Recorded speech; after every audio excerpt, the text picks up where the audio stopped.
کہ ہمارے جتنے تقاضے ہیں ہمارے دل میں، ان تقاضوں کے پورا کرنے کی جگہ اللہ نے دنیا نہیں بنائی، اس کے پورا کرنے کی جگہ اللہ نے جنت بنائی۔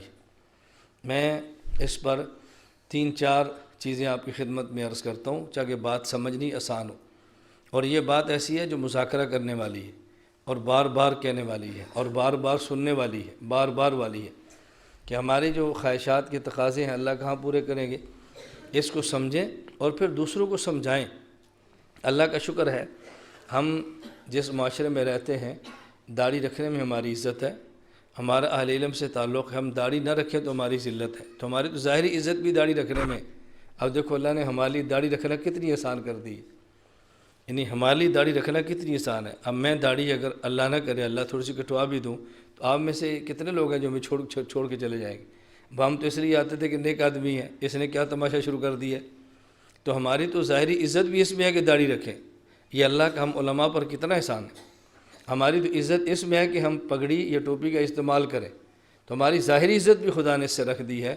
تو بعض لوگ تو جھجکتے ہیں کہ میں نے اگر داڑھی رکھی تو کیا بنا، داڑھی پگڑی پہنی تو کیا بنا۔ ہم سوچتے ہیں کہ ہم نے داڑھی نہ رکھی تو کیا بنے گا، ہم نے پگڑی اتار دی تو کیا بنے گا۔ لوگ سمجھتے ہیں میں نے سنت کا لباس پہنا تو میرا کیا بنے گا، اور ہمیں فکر ہے اگر ہم نے نہ پہنا تو کیا بنے گا۔ تو اللہ کا کتنا احسان ہے کہ اللہ نے نظام ہمارے ساتھ ایسا بنا دیا ہے کہ دین پہ عمل کرنا ہماری مجبوری بن گئی ہے، یعنی خوشی سے نہ بھی چاہیں۔ اللہ کا کتنا بڑا احسان ہے۔ مجھے اس پر وہ حدیث پاک یاد آتی ہے جو رسول اللہ صلی اللہ علیہ وسلم نے شاید ہم جیسے نکموں اور نالائقوں کے لیے فرمائی ہو۔ جیسے ہم نے مثال دی ہے نا، اہل علم کا طبقہ نماز پڑھنا ان کی ضرورت بن گئی ہے، روزہ رکھنا مجبوری بن گئی ہے، اللہ کے لیے نہ کریں پھر بھی ان کی اس کے بغیر گزارا ہی نہیں ہے۔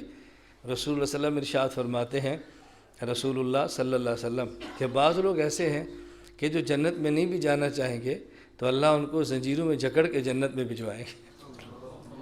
نہیں جانا چاہتے، اللہ انتظام ایسا کریں گے کہ زنجیروں میں جکڑیں گے اور وہ جنت میں جائیں گے۔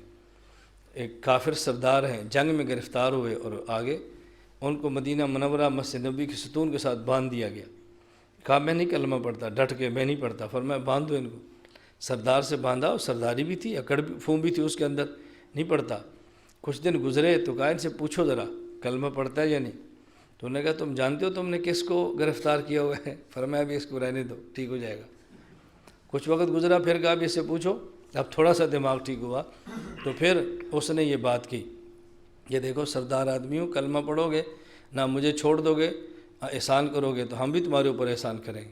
فرمایا ابھی اس کا دماغ نہیں ٹھیک ہوا، اس کو تھوڑا سا رہنے دو۔ پھر کچھ وقت گزرا تو کہا بھی اس سے پوچھو۔ خیر آہستہ آہستہ تدریجاً ایک وقت آیا، اس نے کہا جی میں تو آپ کے اختیار میں ہوں، اگر آپ نہ کھولو تو آپ کی مرضی، کھولو تمہارے اوپر احسان ہے۔ فرمایا کھول دو، کھول دیا۔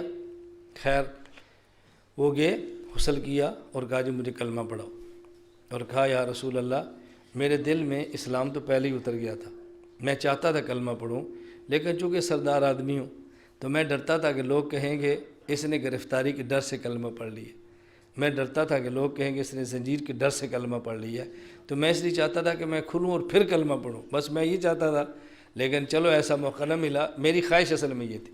تو رسول اللہ صلی اللہ علیہ وسلم نے فرمایا کہ بعض لوگ جنت میں نہیں جانا چاہتے، اللہ زنجیروں میں جکڑ کے جنت میں بھجوا دیتا، پھر بھی اللہ نے پہنچا تو دیا نا۔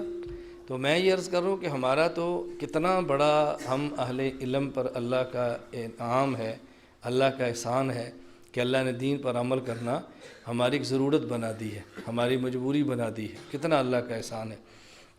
خیر اللہ ہمیں یہ بات سمجھنے کی توفیق عطا فرمائے۔